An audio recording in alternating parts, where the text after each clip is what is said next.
This week on the sourdough trials, I make cinnamon raisin bread. I fed my starter and left it out overnight. Then I added it to my mixing bowl.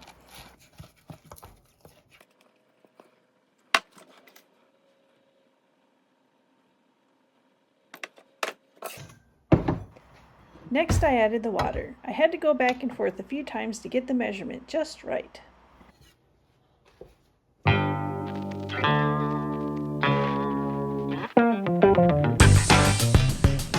Then I realized I had still added too much, so I had to remove a little bit.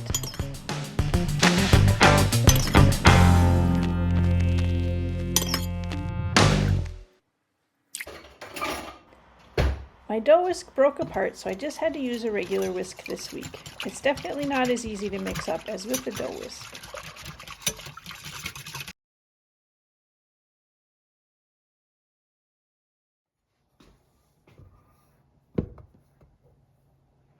Someone remind me to pay attention because I forgot to zero out the scale before I started to measure the flour.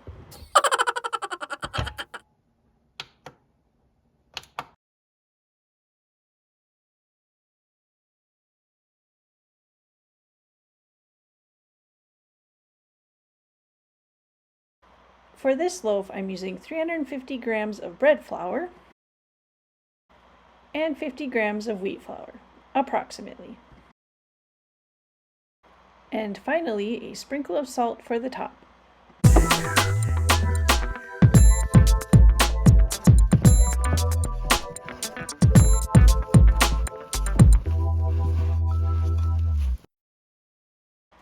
I mix this up into a shaggy dough and then cover with plastic for 30 minutes until I start the stretch and fold process. While the dough is resting, I measure out raisins to soak in hot water. If I add dry raisins right to the dough without soaking them first, they may soak up extra moisture from the dough and the bread won't turn out as well.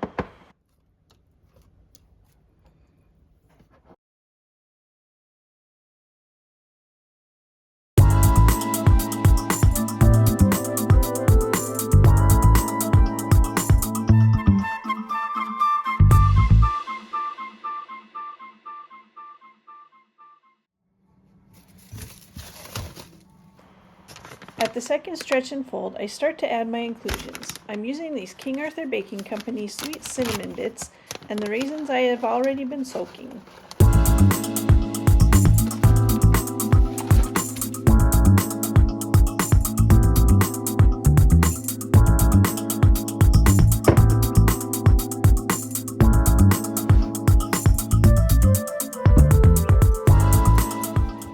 I try to get them folded into the center of the dough and also get them dispersed throughout the dough.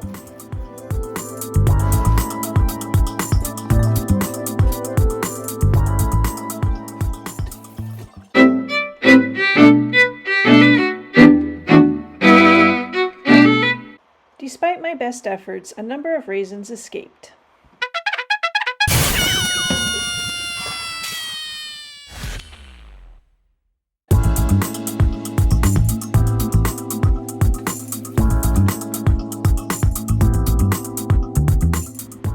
I add the rest of the raisins and cinnamon sweet bits in the next stretch and fold.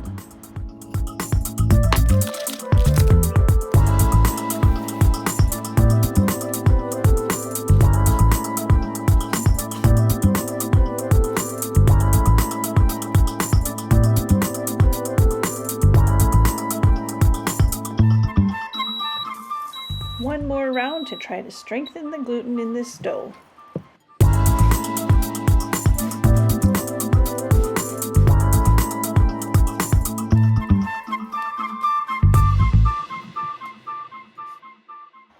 At this point, my dough has been sitting out at room temperature all day for probably 8 to 10 hours since I started mixing it.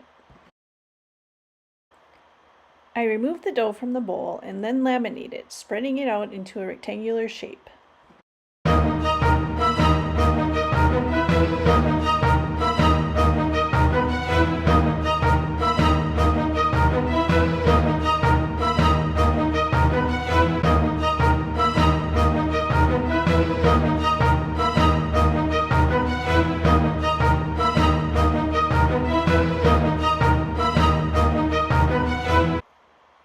bit of a hot mess right now. Somehow I get it mostly put together and shaped into a round ball.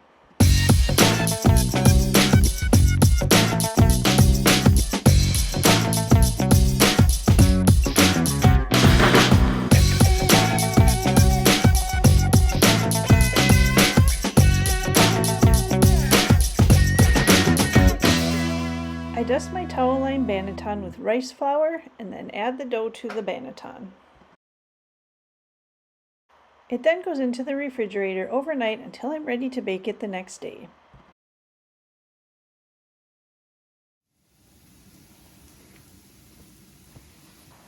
The next morning I dump the dough onto a pizza peel dusted with cornmeal. The cornmeal makes it easy for the dough to slide off the pizza peel onto my baking stone in the oven. I spread the excess rice flour around the dough ball and then score symmetrically.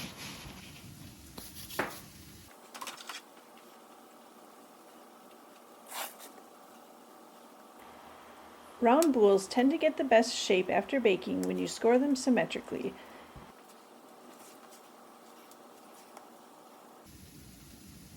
After I score the dough, I cover it with a towel until the oven preheats for 30 minutes.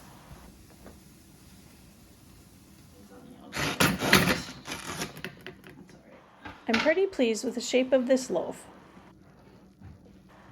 The burnt raisins on the outside were easy enough to remove.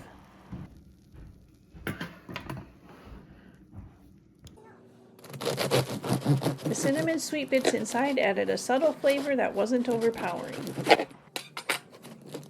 And a decent crumb to boot.